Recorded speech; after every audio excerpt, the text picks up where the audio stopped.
त्र्यंबकेश्वर भारतातलं अतिशय महत्त्वाचं तीर्थक्षेत्र. इथूनच आपल्याला आपला पुढचा ट्रेक करायचा आहे. अवाढव्य ब्रह्मगिरी आणि तितकाच थरारक दुर्ग भांडार आणि सोबतीला निसर्गाची लयलूट.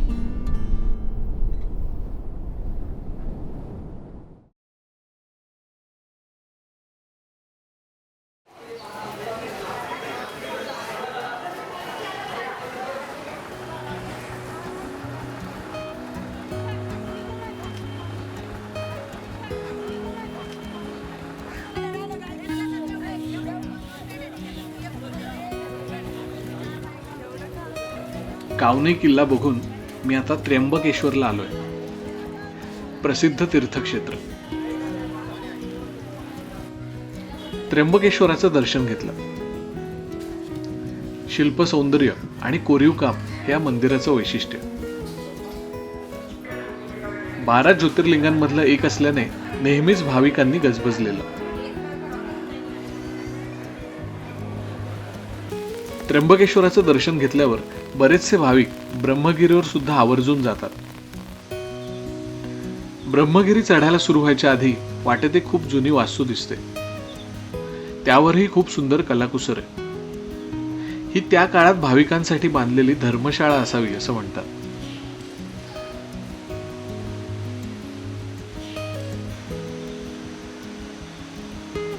धर्मशाळेचं बांधकाम दगडी आहे आणि खूप सुंदर नक्षीकाम पण पाहायला मिळेल.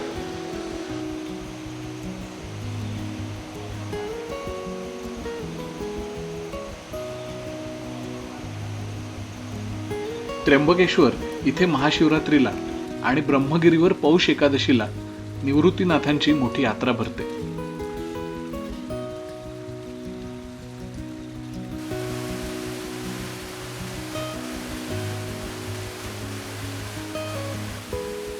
पावसाळ्यातला ट्रेक असल्याने वाटेत बरेचसे नैसर्गिक धबधबे आहेत. पायऱ्यांवरून सुद्धा पाणी वाहत होतं. वेगवेगळ्या वयोगटाचे भाविक इथे येत असल्याने त्यांच्या सोयीसाठी काही ठिकाणी आधारासाठी लोखंडी रेलिंग आहेत.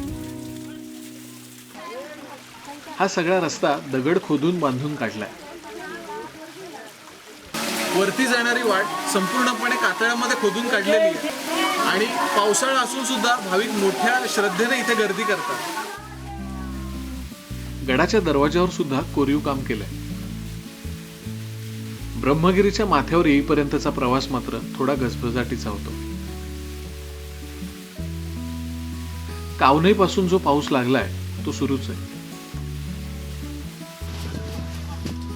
इथे छोटे छोटे स्टॉल्स आहेत. तिथे चहाचा ब्रेक घेतला. थोडी तरतरी आली. वाटेत दगडात कोरलेली गुहा, मारुतीचं मंदिर आहे.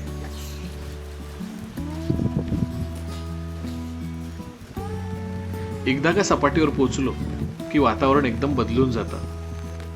आता इथे धुक्याची चादर पसरली होती. त्यामुळे एकूणच सगळं आल्हाददायक होतं. ब्रह्मगिरी मंदिरात गेलो. किल्ल्याच्या एका बाजूला हे मंदिर आहे. शिवलिंगाचं दर्शन घेतलं. ह्या सर्व परिसराला नाथपंथाचाही इतिहास आहे. संत ज्ञानेश्वरांचे गुरु आणि मोठे बंधू निवृत्तीनाथ यांनी गहिनीनाथांकडून इथेच दीक्षा घेतली. इथे माकडं खूप मोठ्या प्रमाणात आहेत, जी आता काळजीचं कारण बनत चालली आहेत.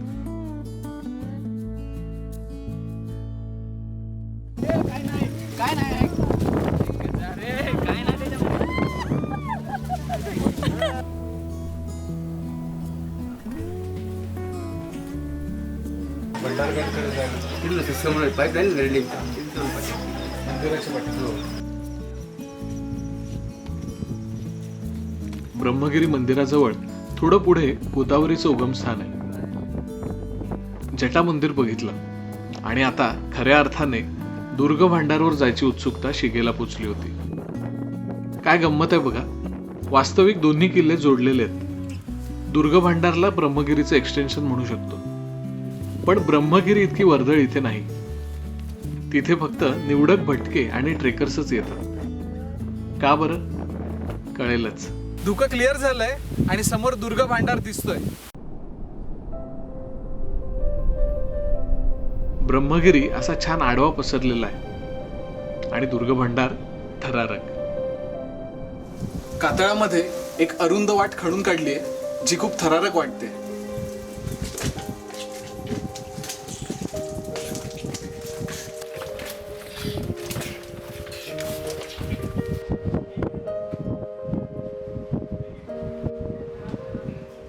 मी 150-200 फूट खाली उतरलोय आणि मला बाहेर पडायचा रस्ता दिसतो. छोटासा दरवाजा आहे आणि त्यातनं मला बाहेर जायचं.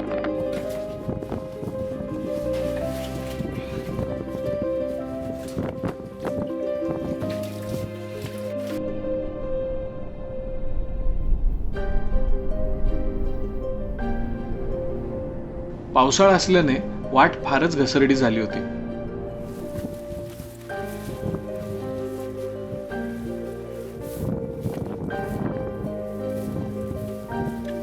आज संपूर्ण वेळ धुकं पसरलं होतं, त्यामुळे दुर्ग भांडारला जाता येईल का अशी धाकधूक होती. पण क्षणाक्षणाला बदल हीच तर निसर्गाची किमया आहे.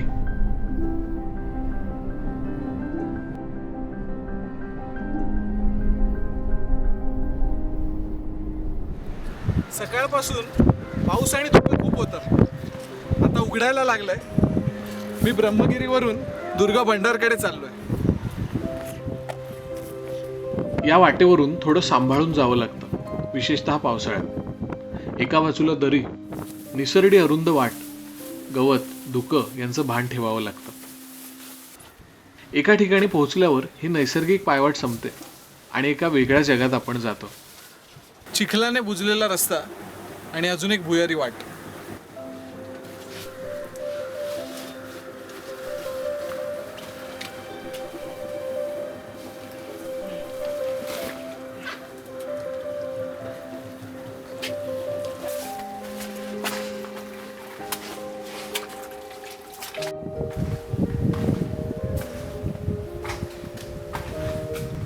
या वाटेत आपल्या दोन्ही बाजूला असते दगडाची भिंत आणि वर उजेड, बस, बाकी काही नाही. आणि बाहेर पडल्यावरचं दृश्य म्हणजे 2 क्षण कसलाही विचार न करता तिथे फक्त उभं राहावं.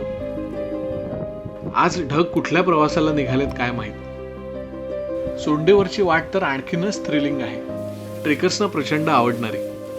चिंचोळी, अवघड आणि म्हणूनच भन्नाट. या गडांची निर्मिती 12व्या शतकात झाली. मग निजाम आले, त्यानंतर मुघलांनी हा भाग आपल्या ताब्यात घेतला. शिवाजी महाराजांचे पेशवे म्हणजे प्रधान मोरोपंत पिंगळे यांनी हा सर्व प्रदेश 1671च्या सुमारास जिंकून स्वराज्यात आणला. मुघलांनी 1689 मध्ये त्र्यंबकचा किल्ला जिंकून घेतल्यावर मुघल कागदपत्रात किल्ल्याचा बराच उल्लेख मिळतो. सरदारांची अदलाबदल, अधिक पैसे, मनसब मागणी अशी अनेक पत्र मिळतात. गड घेतला खरा, पण तो राखणं मात्र अति अवघड. सह्याद्री नुसता दर्शनाने मुघलांना धडकी भरवत असे. पुढे मग 1730 मध्ये स्थानिक लोकांनी बंड करून किल्ला ताब्यात घेतला, जो पुढे इंग्रजांची सत्ता येईपर्यंत त्यांच्याकडेच राहिला. काही खूप चांगले व्हिज्युअल्स मिळाले. पाणी आहे आणि त्याच्यावरनं वाहणारी ढगांची सावली. ट्रेकला जाताना निसर्ग तर मुक्तपणे अनुभवता येतोच, आणि फोटोग्राफीच्या वेळी अशा ठिकाणी काही फ्रेम्स अचानक मिळतात आणि काही वेळा कोणता क्षण टिपता येण्यासारखा आहे याचं गणित थोडं आधीच मांडून अलर्ट राहावं लागतं. मग ही दृश्य मस्त कॅप्चर करता येतात.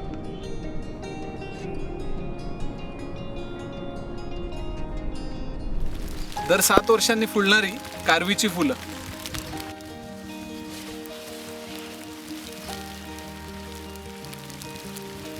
समोर दिसतंय ते किल्ल्याचं शेवटचं बुरुज.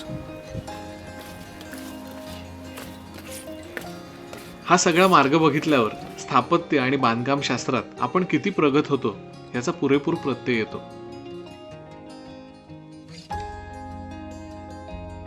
ब्रह्मगिरी आणि दुर्ग भांडार समुद्र सपाटीपासून खूप उंच असल्यामुळे पावसाळ्यात ढग इतके खाली येतातच.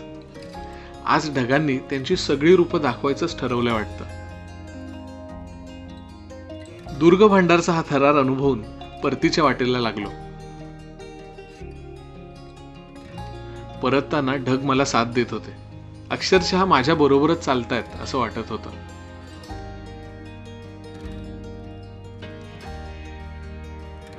या दोन्ही गडांची भव्यता आणि सौंदर्य नजरेत सामावून घेण्याचा प्रयत्न करत होतो.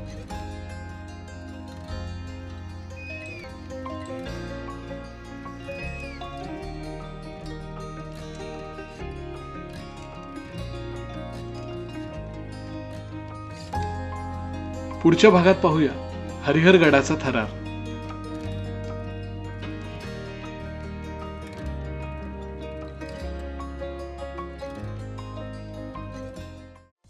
कॅमेरा घेऊन ठेवलाय, पण त्याचा हवा तसा वापर करता येत नाहीये, किंवा कोणता कॅमेरा घ्यावा हेही समजत नाहीये का? बदलत्या टेक्नॉलॉजी प्रमाणे बरेच कॅमेरे सध्या उपलब्ध आहेत. गोप्रो सारखा अगदी लहान कॅमेरा कुठेही लावून भन्नाट शॉट्स घेता येतात.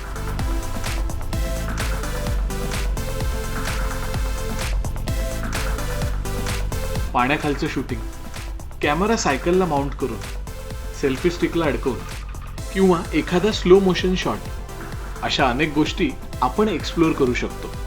ट्रॅव्हल फोटोग्राफीमध्ये DSLR कॅमेरा आणि गोप्रोचा बेस्ट यूज कसा करता येईल याबद्दल मी सांगणार आहे. Composition, camera settings, studio lighting अगदी सोप्या पद्धतीने समजून घेऊया.